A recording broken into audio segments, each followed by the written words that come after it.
Today, my most esteemed fair gentles, I present to you the duckbill cloak. That's right, this is an actual garment from 16th century lowlands, Netherlands, Flemish, Dutch regions, particular to that region. And I'm going to tell you all about it and show you how I made this one. Hey Sun Space Sun, I'm Daisy Victoria, and let me introduce you to the duckbill cloak of the 16th century Low Countries. This is called a Huik. Duckbill cloak is just what I call it because it looks like a duckbill. The Low Countries referring to basically the Netherlands region, sort of encompassing like that area that goes into northern Germany and into Flanders and just kind of like the whole Dutch Low Countries region. In fact, you do see some of these in some of the northern German artwork as well. Overall, it is a style that is very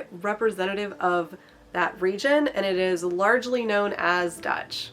Now, the Huik, or the duckbill cloak, comes in a variety of styles. The one that I am most interested in at this particular point for this project is a type that I think I have seen probably the most, and that is a style where you have a cloak that is pleated onto a brim. Sometimes you will see the cloak pleated very heavily onto the brim.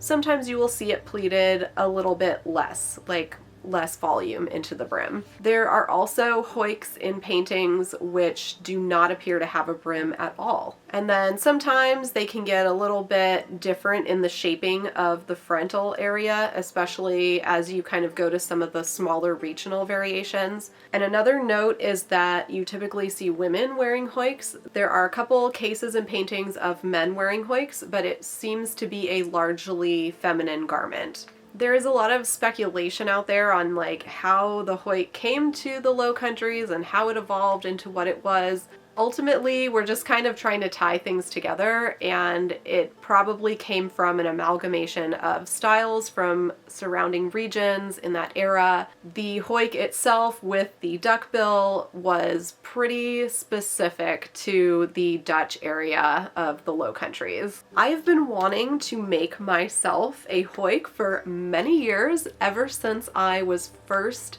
really diving into a persona development of this region. However, I lived where it was kind of warm, and I did think I would make one for cool camping nights, but I just never got around to it. So now, friends, I'm getting around to it right now. Why do I want to make this garment? Because it's weird, and I like to make weird stuff. And also, I could walk around quacking because it totally looks like a duck. Alrighty, we're gonna get to work on this Huik. It's basically a half circle, and it has like a little square for the duckbill that's gonna get boned so it stays in shape. The reason I am using the half circle construction for the Huik is because there is an illustration by Dürer which shows that as the patterning for the Huik, and it seems to make sense for this particular style where the cape is pleated into the visor or the duckbill. Quack, quack. I have a bunch of lightweight wool, so this is perfect because Dürer does mention it being made of a lightweight wool or a kersey. I think this will work great because it has a nice drape and it's not going to be too hot to wear all the time, which is important because I live now in a climate where it does get cool, but it also gets like rainy and wet and stuff, and it can get more rainy than it is cold. So something that'll keep that off of me, but still be not too hot. Very good. Now within the bill, or the visor portion, I'm going to use this really super thick, like blanket weight wool, and this is just a scrap that I got from Pendleton in the scrap bin. This, by the way, I think is from Burnley and Trowbridge. I've had it for a while. Also, I will be using some plastic boning in the visor or the duckbill. This is a pretty high quality plastic boning. It's like a fake whalebone, basically. Okay, so we're gonna use this boning. We're gonna use this blanket weight scrap, and we're gonna use this guy, which is a lightweight wool. So the main measurement that I need is the length of my cloak, And I want that to come from my head all the way down to wherever the hem is gonna be. If I were to do it 30, which is half my fabric, it wouldn't be very long at all. So I'm definitely going to want to make it longer than that. If I did 54, that would probably be quite sufficient. I would say 54 is probably the long side of the length that I'm looking for.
All right, so I've got my half circle cut out. It's a very, very large half circle. And then for the bill, the visor, I've got that piece of very thick, like blanket wool. And it's curved here along this back edge so that it will fit on my head. And then for the thinner wool, I've cut this 1/2 inch larger on all sides than the blanket wool. So that way I will be able to like encase it inside there. So all the stitching will be on this outer piece and this will be encased inside.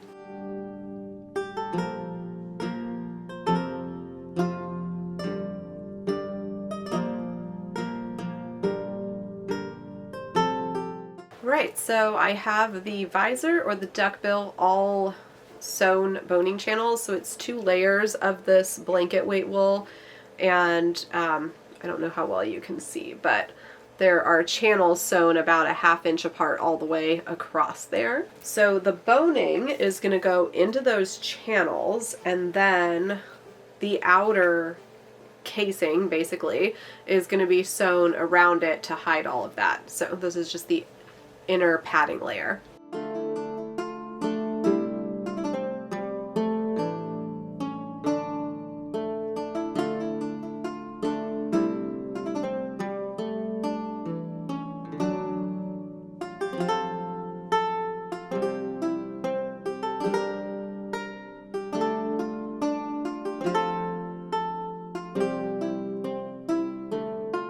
Okay, so this is sewn together. I'm going to iron it and then turn it right side out. And then I'm going to stuff my boned duckbill inside it.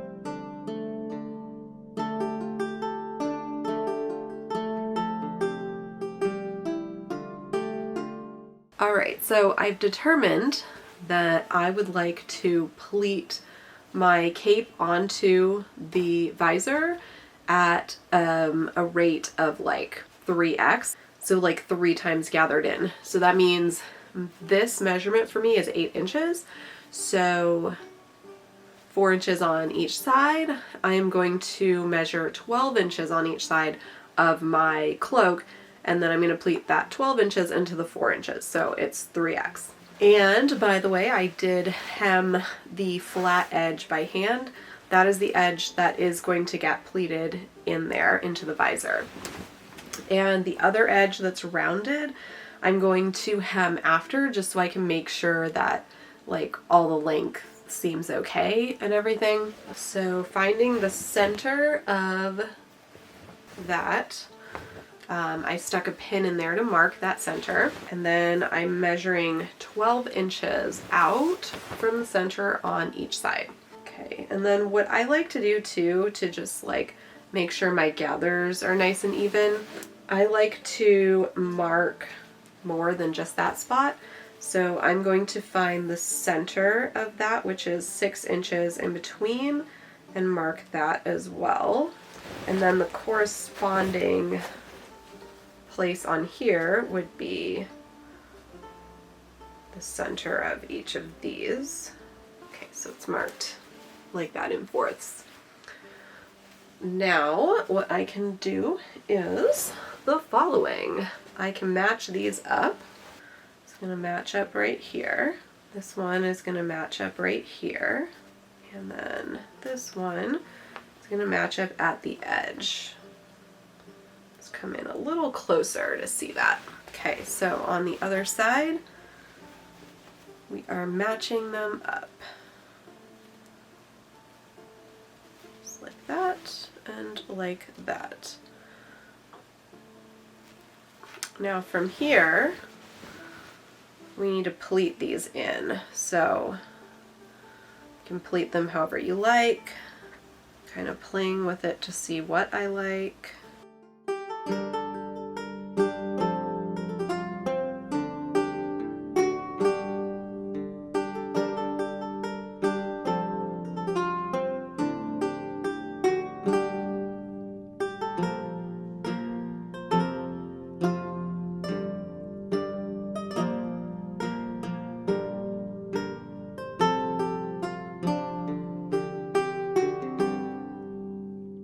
Alright, so I'm trying it on, and I think it actually looks okay to go ahead and hem. You know, it's hard to see there, but the hem looks pretty okay as is, so I'm going to go ahead and iron that and stitch it down, and then we will have our Huik.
Thank you so much for joining me on this fabulous adventure to create my beloved duckbill cloak. Quack, quack. I mean, you guys, with a name like Daisy, I kind of had to make something that was for a duck. You really can't pass that joke up, really, can you? Come on. And if you got something cool out of this video, don't forget to tag me on social media at Daisy Viktoria. My website is daisyviktoria.com, and a special thank you to my patrons over on Patreon who help me so much to continue creating content for all of you. I hope that you've enjoyed frolicking with me in my new Huik, and I hope that you will join me again next time for another fun adventure. Until then, I hope you have a magical day, and I'll see you again soon. Bye-bye.